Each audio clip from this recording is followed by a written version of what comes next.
Hello and welcome to Do It Yourself channel. Today I will show you where to find the option and how to export contacts in Samsung Galaxy A55 phone. So how to export contacts? First we need to open our phone up, then we need to navigate to Contacts tab, and then we have here our three dots menu.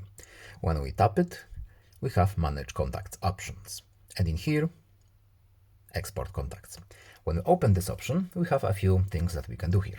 For example, we can select all contacts that we have, and it will be all contacts, yes, and it will be transferred to, let's say, to our SIM card. And then we simply tap done, and that's it. So I hope this video is helpful to you. Please leave a like and subscribe. Have a nice day and see you in the next video. Goodbye.